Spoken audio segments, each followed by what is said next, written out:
Assalamualaikum warahmatullahi taala wabarakatuh dan salam sejahtera.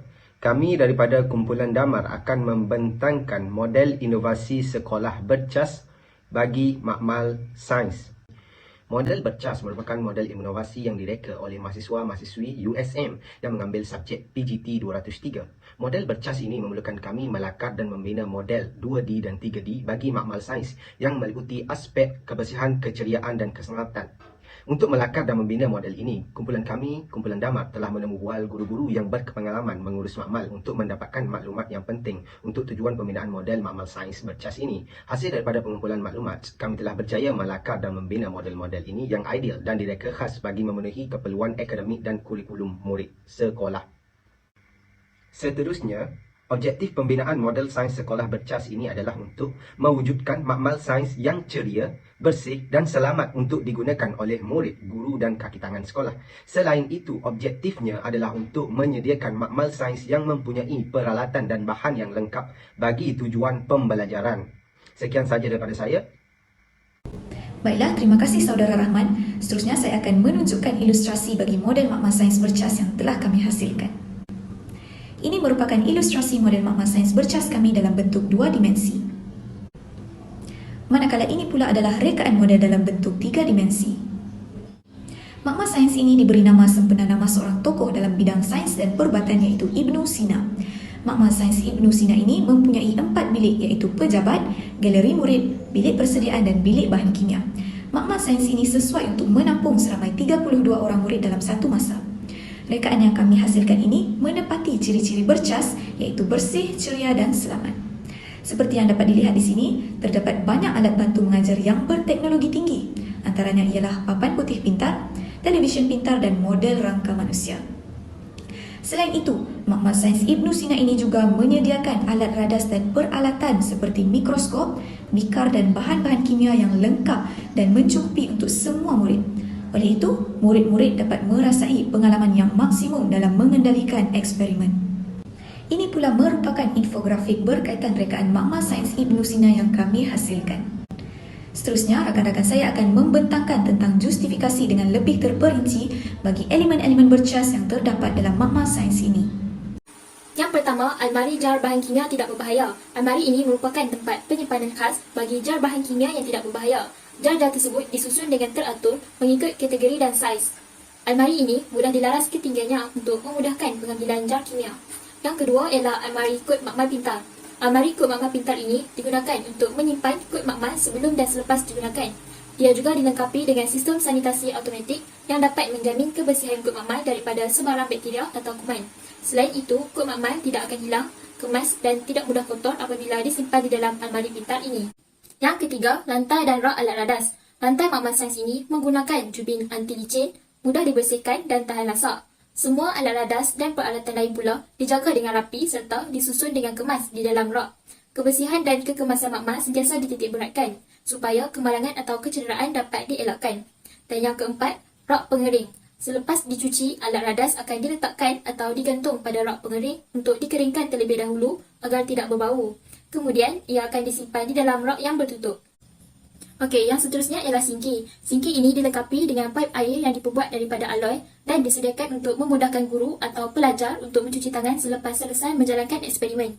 Selain itu, sisa bahan kimia seperti cecair dengan kepekatan rendah dan bahan dengan nilai pH yang lebih daripada 5 tidak akan dituang merata tempat. Sisa ini akan dituang ke dalam sinki.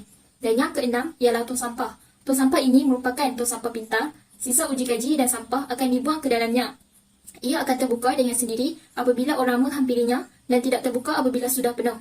Ia juga dilengkapi dengan buzzer. Buzzer ini akan berbunyi menandakan bahawa tong sampah sudah penuh dan dengan secara automatiknya akan digantikan dengan plastik sampah yang baru. Kotoran dan bau busuk akan berkurang serta kebersihan makmal terjamin.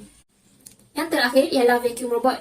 Vacuum ini boleh membersihkan lantai dengan sendirinya dan menyimpan semua maklumat mengenai ruangan makmal sains. Oleh itu, proses pembersihan lantai menjadi lebih mudah dan juga lancar.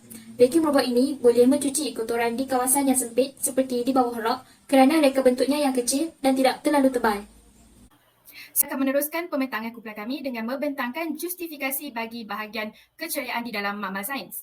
Jadi terdapat 6 elemen keceriaan dalam makmal sains kami. Yang pertama ialah papan tanda.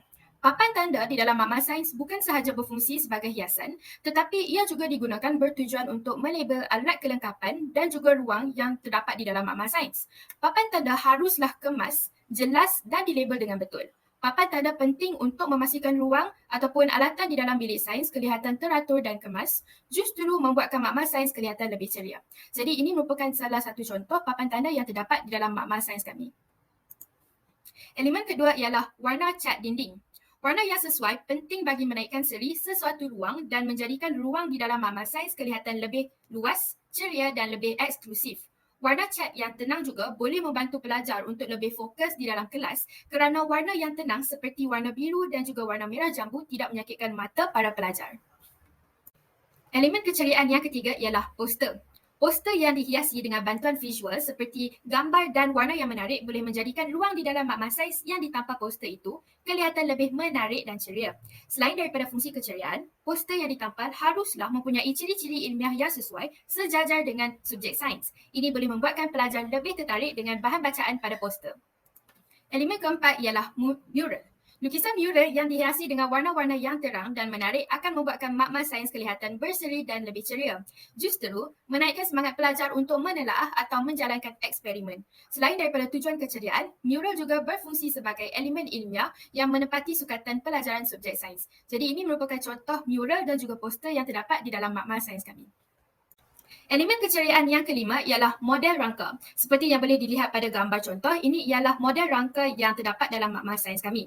Jadi model rangka ini dilihat sebagai satu elemen keceriaan yang penting di dalam mana-mana makmal sains. Model ini bukan sahaja penting untuk keceriaan makmal sains, tetapi ia juga penting bertujuan memenuhi sukatan pelajaran seperti memberikan visual dan ilustrasi yang lebih jelas kepada pelajar dan menjadikan sesi pengajaran dan pembelajaran ataupun PDP lebih efektif. Elemen yang terakhir ialah pokok dan tanaman.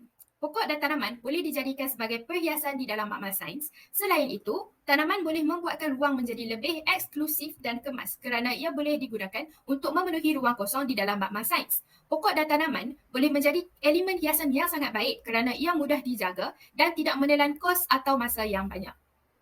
Baiklah, untuk justifikasi pada bahagian keselamatan di dalam makmal sains, yang pertama adalah kamera litar bertutup CCTV. Ia berfungsi untuk memantau dan mengawasi kemungkinan sebarang aktiviti yang dilakukan di dalam makmal sains. Ia berada pada bahagian atas dinding dan membolehkan ia mudah untuk memantau seluruh aktiviti yang dilakukan di dalam makmal sains. Seterusnya adalah alat pembedah api yang diletakkan berhampiran dengan pintu utama dan mudah dicapai, iaitu kira-kira 900 mm dari atas lantai dan berfungsi untuk mencegah kebakaran daripada membesar. Yang seterusnya adalah selimut kebakaran. Digunakan untuk menyelubungi kebakaran kecil seperti kebakaran pada pakaian seseorang atau kebakaran pelarut dalam siki. Ia terletak bersebelahan dengan alat pemadam api. Yang keempat adalah penyiram kecemasan. Ia dihaskan untuk membersih dan membilas bahagian anggota badan atau pakaian yang terkena tumpahan bahan kimia dalam kuantiti yang banyak atau berkepekatan tinggi yang berbahaya kepada manusia. Yang kelima adalah pembilas mata. Pembilas mata berfungsi untuk membilas mata daripada bahan kimia yang berbahaya, menghakis atau toksik sekiranya mata terkena percikan atau simbahan bahan-bahan tersebut. Yang keenam adalah troli serbaguna. Berfungsi untuk membawa peralatan sains atau radas dengan lebih mudah dan selamat di dalam makmal sains. Kedudukannya adalah berada di bahagian tepi kiri atau kanan pada setiap meja untuk memudahkan ia digunakan oleh pelajar maupun guru. Seterusnya adalah papan tanda keselamatan bahaya.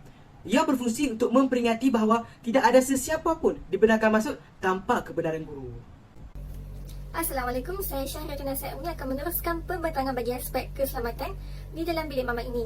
Yang ke-8 ialah adanya telefon kecemasan di makmal yang bertujuan untuk menelefon talian kecemasan jika berlaku yang kecemasan seperti kebakaran.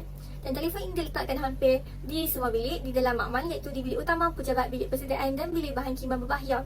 Ini untuk memudahkan guru ataupun murid untuk menghubungi talian kecemasan sekiranya berlaku kecemasan yang tidak diduga.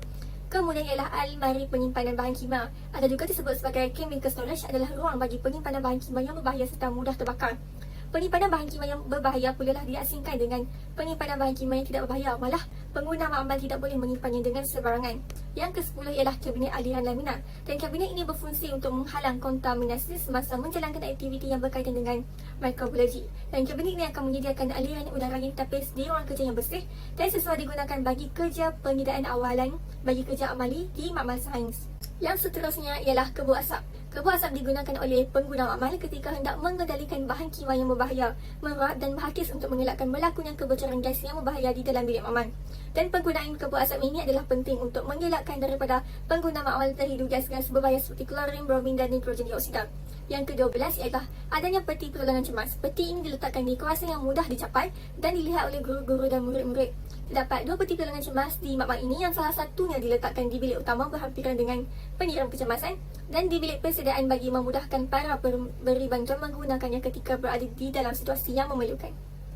Selain itu adalah poster keselamatan. Poster keselamatan ini diletakkan di kawasan yang memudahkan pengguna makmal membacanya.